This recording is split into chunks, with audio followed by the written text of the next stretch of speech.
O Partido Progressista vetou a possibilidade da senadora Tereza Cristina ser vice do Flávio Bolsonaro. O PP disse em nota que manterá a neutralidade na disputa pela presidência. Temos a nota do PP na tela.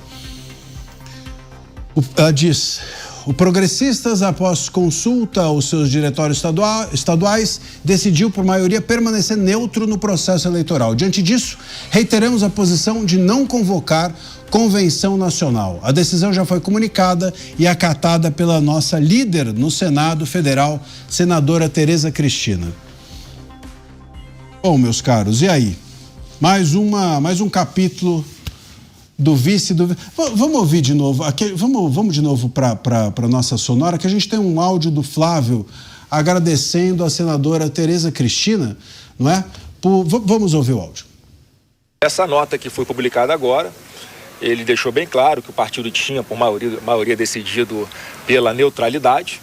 Óbvio que eu respeito, mas eu sou brasileiro, não desisto nunca, né? Então, vamos continuar nas conversas, né, com demais partidos que nós já vimos conversando também, mas podem ter certeza que a gente vai ter a melhor chapa para poder oferecer à população brasileira para tirar o país, né, dessa desesperança, dessa violência, um país sem poder de compra, um país que está pagando carga tributária altíssima, um país completamente endividado. Todo mundo sabe que mais 4 anos do PT, o Brasil quebra. Muito bem, temos mais um áudio do Flávio, vamos ouvir. Não dá para compreender como é que as pesquisas mostram, por exemplo, que as mulheres estão votando mais lá do que aqui.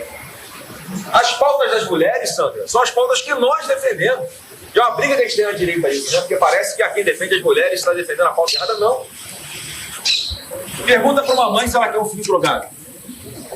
É direita ou esquerda que é contra as drogas? Porque a esquerda faz programas de liberação de drogas. Não tinha aqui um Bolsa Crack na cidade de São Paulo?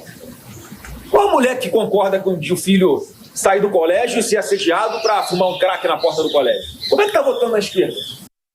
Olha, isso tudo aconteceu no escritório do PL aqui em São Paulo hoje de manhã. Queria ouvi-los. Esse é um pouco do que a gente falou no começo, né, da primeira pauta. Depois a gente acabou trazendo a própria coluna da Bela Megalha ali com relação à própria decisão do PP, seja dele ou direto ou indiretamente.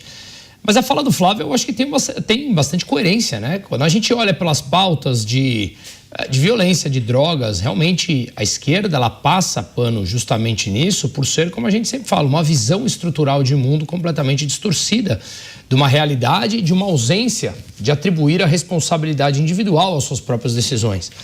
Então, me parece realmente um contrassenso nós vivermos esse tipo de situação depois de 25 anos desse século, 26 agora, sendo 20 anos de um mesmo governo, com uma mesma ideia e num esgotamento desse ciclo. As pessoas extremamente endividadas, com todo o incentivo a se endividar, só que no começo tem espaço. Agora está todo mundo com a água por aqui, já não consegue mais se endividar. Então, qual é o tipo de esperança que as famílias têm ao dizer que votará por mais 4 anos? Eu estava vendo ontem uma palestra interessante que pegaram falas do Lula em 2023, 2024, 2025 e 2026, sempre jogando para o ano seguinte ser o ano da colheita, a palavra que ele usa. O próximo será o ano da colheita, sempre. Faz 20 anos que nós estamos plantando, eu nunca vi plantar alguma coisa tão demorada.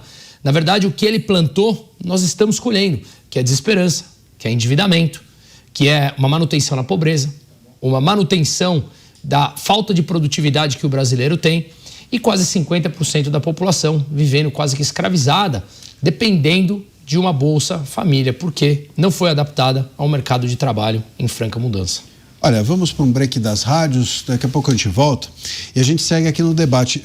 Veja só, esse voto das mulheres, eu vou tentar então entrar nisso. Por que as mulheres, não é? Por que o voto das mulheres vai para o Lula? Eu acho que essa é a questão que está aqui posta. O voto feminino, né? Vai para o Lula. Porque a esquerda, ela criou uma narrativa, é uma narrativa absolutamente histórica, não é de hoje, de que a esquerda ela defende o bem-estar social, de que a esquerda ela defende o ser humano, de que defende as flores, os papagaios, os passarinhos, e a música, e o dançar na relva, e o piquenique da família. Você entendeu? Colou-se na população uma ideia de que a esquerda ela defende o que há de bom e a direita defende o que há de ruim. Então, quando você chega para alguém, chega numa rodinha, você sabe, você que está me ouvindo aí, você que está me vendo, você chega numa rodinha e fala que você é um cara conservador ou que você é um cara de direita. O pessoal vai olhar para você e esse cara aqui é racista, não é isso? Ele tem homofóbico, preconceituoso, odeia pobre, é isso. Colou-se essa imagem. Então a questão aqui não é o Flávio diz não entender o voto feminino em Lula. O Flávio, essa coisa não é do Flávio. Isso está para além do Flávio e está para além da direita. Tem uma questão que é uma construção de uma narrativa de muitas décadas de que a esquerda ela tem uma visão humana e que a direita tem uma visão desumana.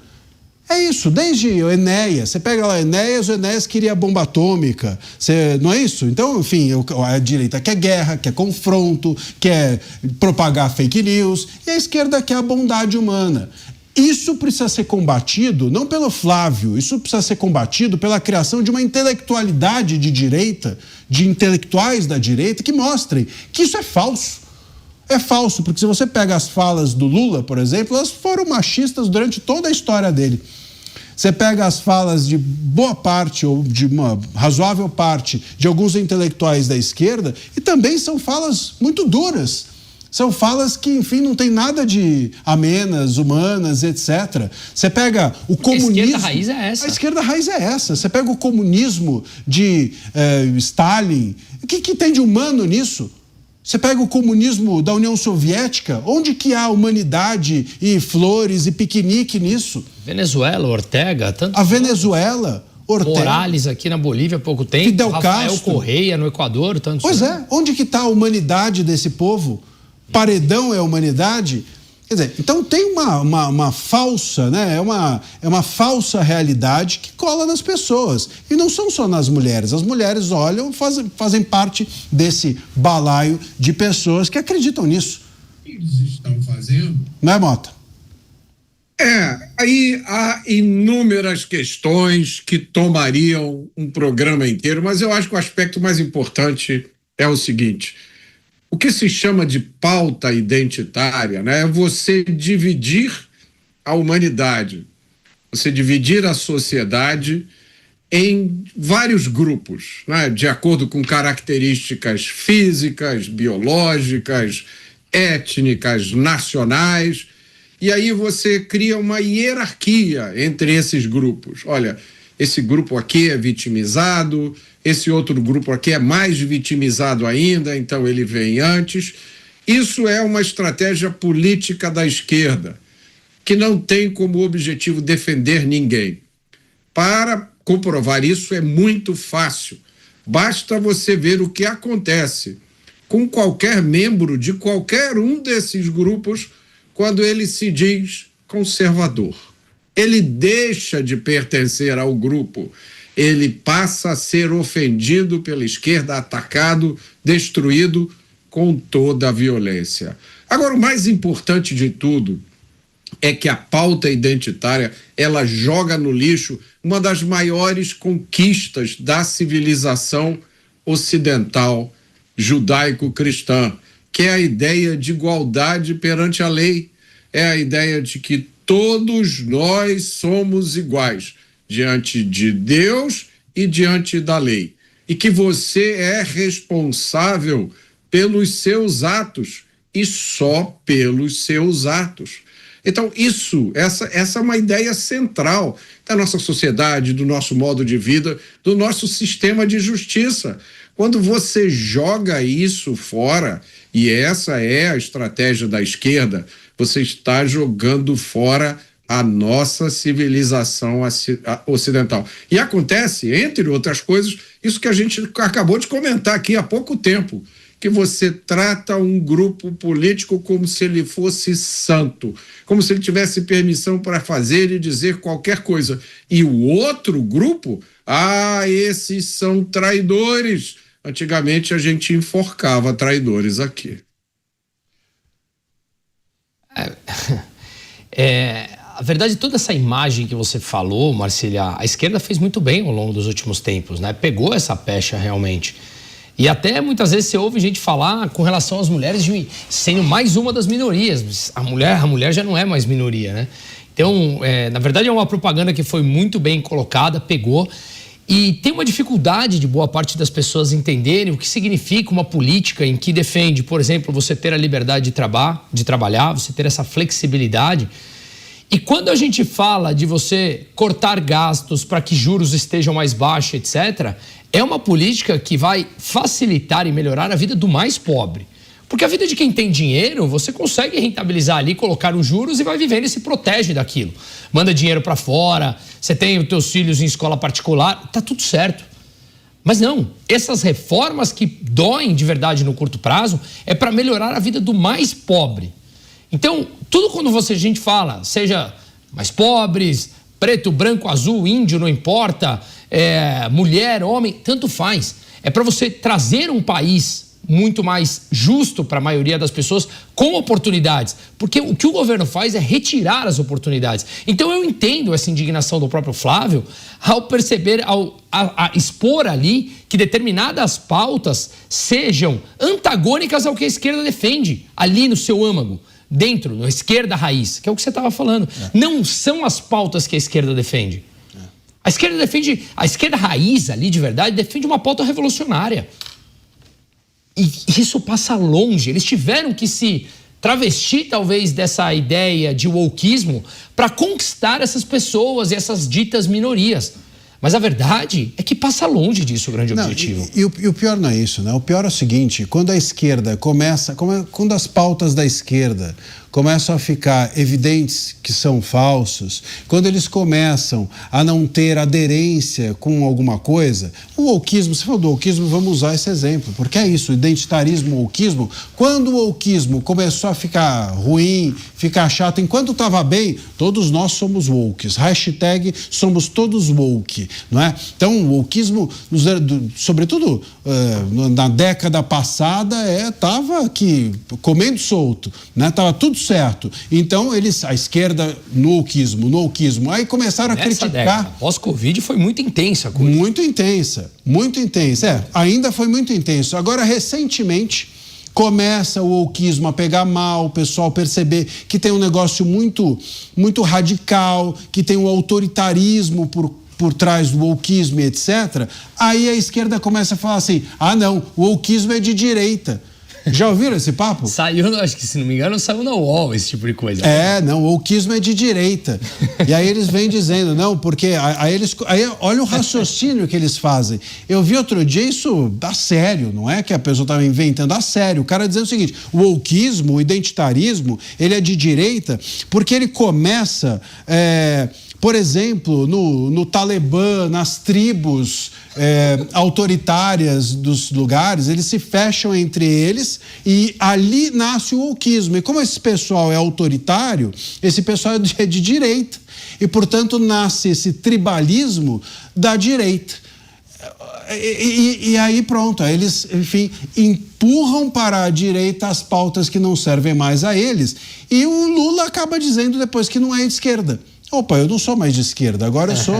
Daqui a pouco o Lula fala que ele não é mais petista, daqui a pouco ele próprio fala que ele é de direita, quando a direita estiver na crista da onda, ele vai dizer que ele é de direita. Já falamos aqui no programa que o Zé Dirceu já teve a pachorra de dizer em algum momento que o PT não é de esquerda. Ele tem falado que defende o livre mercado. Defende o livre mercado, vai dizer que ele é de centro, porque aí, claro, quando pegar mal, eles vão migrando. Eles vão onde está o público. Tá no mudo, Mota. Estamos sem o áudio do... Não. Opa. Tá bom? Sim. Eu digo isso há pelo menos uns 2 anos aqui no Pingos. Os nossos espectadores vão lembrar. Procurem nos vídeos aí. há pelo menos uns 2 anos eu digo, quando nós chegarmos perto das eleições, todo mundo vai ser de direita. Eu me lembro de um caso que aconteceu aqui no Rio de Janeiro, na última eleição para governador, a última ou na penúltima. Um deputado da esquerda mais extrema e feroz, apologista da descriminalização das drogas, ele fez a carreira dele atacando a polícia militar, chamando a polícia disso e daquilo. Eu falei, anotem aí, antes das eleições, esse cara vai dizer que desistiu das drogas, que drogas fazem mal, ele vai vestir uma farda da polícia militar e ele vai à missa. Eu só errei uma dessas 3 previsões. Eu não vou dizer o nome do deputado, que hoje é presidente de uma estatal federal. Eu vou deixar para os nossos espectadores. Mande o seu comentário. No chat. Adivinhe qual é o deputado e qual foi a previsão que eu errei. Das 3 que eu fiz, hein? Ele vai à missa, ele vai vestir uma farda da polícia militar e ele vai dizer que drogas fazem mal. Acertei 2, errei 1. Mota, você acha que em algum momento a gente vai ver o Lula ainda falando do companheiro Enéas? Companheiro Enéas começou a esquerda do país. Eu acho que a gente já ouviu da esquerda, do PT recentemente, como você mesmo falou, né? Várias coisas que vão mais ou menos nessa linha, né? A esquerda não tem nenhum problema em mentir, porque mentir sempre foi parte da estratégia esquerdista desde o início. É isso que as pessoas têm que entender, né? O esquerdismo, socialismo, comunismo, marxismo, é tudo a mesma coisa. Eu vou lançar um livro até o final do ano chamado Marx Não Era Marxista. É como se fosse um livro sobre ideologia. Para quem não entende muito de ideologia e política, eu vou explicar tudo direitinho, sem esse linguajar empolado aí dos cientistas políticos. Então, desde o início, o marxismo, o comunismo, o socialismo é uma espécie de religião. Eles acreditam que um dia vão fazer a revolução e aí virá o mundo da justiça social, todo mundo vai ter a mesma coisa que o outro e todo mundo vai ser feliz. Eles realmente acreditam nisso. É uma utopia, é uma espécie de religião. E para chegar nessa utopia, vale tudo.